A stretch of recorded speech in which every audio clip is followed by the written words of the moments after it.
জুলাইয়ের ক্রেডিট নিজেরা নিজেদের দলীয় ক্রেডিট হিসাবে সেখানে উপস্থাপন। শহীদ পরিবার এবং আহত পঙ্গুত্ব জুলাই যোদ্ধাদের নিয়ে সংবর্ধনার অনুষ্ঠান ছিলেন। এই অনুষ্ঠানটি পুরাটি হচ্ছে সরকার এবং বিএনপির পক্ষ থেকে তাদের ডিজাইনে এবং তাদের পরিকল্পনা মাফিক হয়েছে। এক দফার ঘোষক প্রধানমন্ত্রী তারেক জিয়া, সেটি সেখানে উল্লেখ করা হয়েছে। জুলাই গণঅভ্যুত্থানের যে আকাঙ্ক্ষা, তাকে বাস্তবায়নের জন্য যে গণভোটের গণরায়, সেটিকে তারা বাস্তবায়ন না করার সিদ্ধান্ত নিয়েছে। এর চাইতে বড় দুর্ভাগ্য, এর চাইতে বড় কোনো দেশ এবং জনগণের সাথে প্রতারণা আর হতে পারে না। মাত্র 2 বছর আমরা পার করেছি, আমাদের রক্ত এখনো শুকায়নি। আহত পঙ্গুত্বের আহাজারি এখনো আকাশে বাতাসে।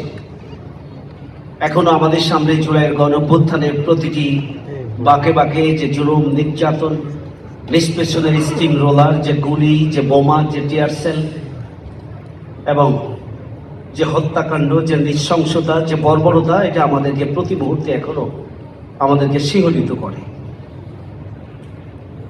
কিন্তু বেমালুম এই সরকার ক্ষমতায় আসার সাথে সাথে জনগণের এই রক্তক্ষয়ী যে আত্মত্যাগ এবং কোরবানি, সেই কোরবানিকে ভুলে গিয়ে তারা গণভোটের গণরায়কে বাস্তবায়ন না করার সিদ্ধান্ত নিয়েছে। যদিও এটি, আমি বারবারই বলে থাকি যে বিএনপির রাজনৈতিক ইতিহাসের সবচেয়ে বড় ভুল এটি, এবং এই ভুল সিদ্ধান্তের খেসারত বিএনপিকে আজ হোক কাল হোক দিতে হবে।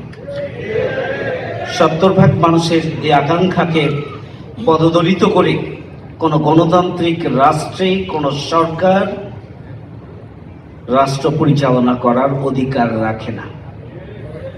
এবং আজকে আমাদেরকে সেই শপথই গ্রহণ করতে হবে। জুলাইয়ের গণ আকাঙ্ক্ষা বাস্তবায়নে গণভোটের গণরায়কে বাস্তবায়ন নিশ্চিত করতে হবে। আমাদের আমিরে জামাত বিরোধী দলের নেতা, তিনি সংসদে বলেছেন, আমরা ভালো কাজে সহযোগী, যদি ভুল করেন আমরা আপনাদের বিরোধিতা করব, যদি আমাদের কথা না শোনেন আমরা সংসদের ভিতরে ভূমিকা রাখব, আমরা বাইরে আন্দোলন করব, সংগ্রাম করব। এবং এই সময়ে জাতির সবচেয়ে বড় এবং গুরুত্বপূর্ণ বিষয় হচ্ছে গণভোটের গণরায় বাস্তবায়ন, রাষ্ট্র মেরামত, সংবিধান সংস্কার, নতুন বাংলাদেশের আকাঙ্ক্ষা।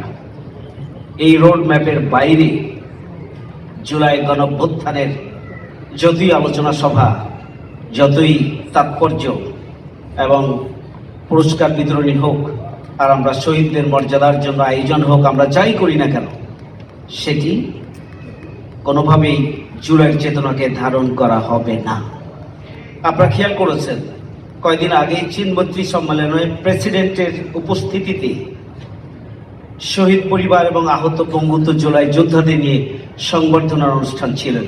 এই অনুষ্ঠানটি পুরাটি হচ্ছে সরকার এবং বিএনপির পক্ষ থেকে তাদের ডিজাইনে এবং তাদের পরিকল্পনা মাফিক হয়েছে।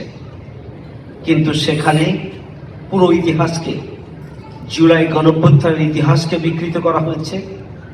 জুলাই গণঅভ্যুত্থানের চেতনাকে সেখানে ভুলুণ্ঠিত করা হয়েছে এবং সার্বিকভাবে এই সরকার পুরো জুলাইয়ের ক্রেডিট নিজেরা নিজেদের দলীয় ক্রেডিট হিসাবে সেখানে উপস্থাপন করেছে। এক দফার ঘোষক প্রধানমন্ত্রী তারেক জিয়া, সেটি সেখানে উল্লেখ করা হয়েছে। সেখানে আবু সাইদ শহীদ, তার কোনো ইনফরমেশন এবং ঘটনা এখানে সংযোজন করা হয়নি। এখানে ইতিহাসের সবচেয়ে গুরুত্বপূর্ণ অর্জনগুলোকে এক দফার যে ঘোষক, তার নামও সেখানে উল্লেখ করা হয়নি, বরং এক দফার ঘোষক হয়েছেন বর্তমান প্রধানমন্ত্রী তারেক জিয়া।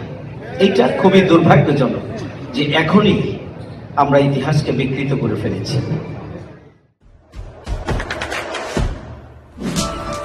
দেশে দেশে সবার সাথে দ্য নিউজ।